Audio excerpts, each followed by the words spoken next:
حضور کے اہل بیت سے محبت کرنا اور حضور علیہ السلام کے اصحاب سے محبت کرنا،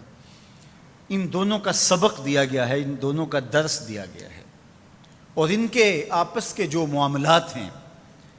تو ان میں ہمیں کوئی حق نہیں پہنچتا کہ ہم کوئی ایسی بات کریں جس سے کسی کی کسر شان ہو اور کسی کی عظمت میں فرق آتا ہو۔ رسول کریم صلی اللہ علیہ وآلہ وسلم نے ارشاد فرمایا، احب اللہ لما یغزوکم من نعمہ، فرمایا اللہ سے محبت کرو، وہ تمہیں طرح طرح کی نعمتیں عطا کرتا ہے۔ وَأَحِبُّونِي بِحُبِّ اللَّهِ، اور میرے سے پیار کرو، میں تمہارے رب کا محبوب ہوں۔ وَأَحِبُّوا أَهْلَ بَيْتِي لِحُبِّي، اور میرے اہل بیت سے میری وجہ سے پیار کرو۔ سیدہ فاطمہ الزہرا سلام اللہ علیہا کے حوالے سے ذکر کرتے ہوئے ارشاد فرمایا، فاطمہ تو بدعۃ منی فمن اغضبها اغضبنی، فاطمہ میرے جگر کا ٹکڑا ہے، جس نے فاطمہ کو غضبناک کیا اس نے مجھے غضبناک کیا۔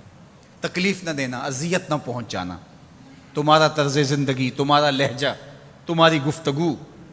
تمہارا انداز حیات ان کے لیے اذیت کا سامان نہ بنے، وہ میرے لیے اذیت کا سامان بنے گا۔ یہ ہیں سیدہ طیبہ طاہرہ سیدہ فاطمہ تو زہرا۔ اقبال کہتا ہے، رشتہ آئین حق زنجیر پاس فرمان جناب مصطفیٰ،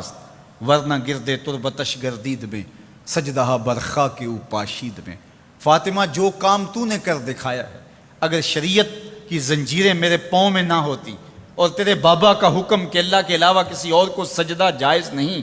یہ مجھے ملحوظ نہ ہوتا تو میں کعبے کا طواف کرنے کی بجائے تیری قبر کا طواف کرتا،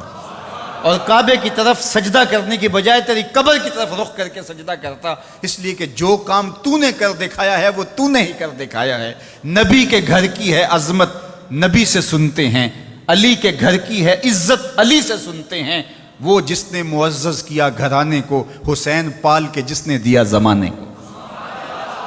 تو جس بھی زاویہ نظر سے دیکھو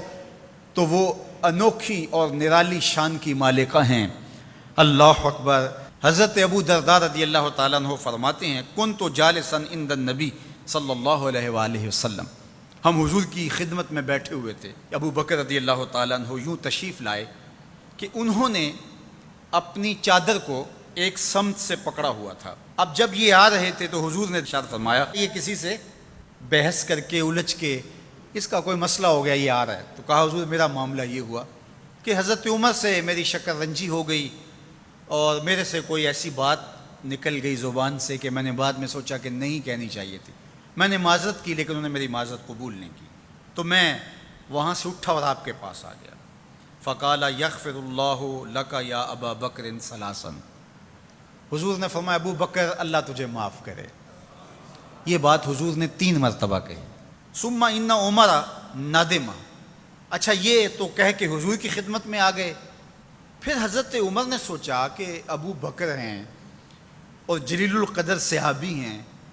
تو اگر ان سے کوئی بات ہو بھی گئی تو انہوں نے معذرت کی،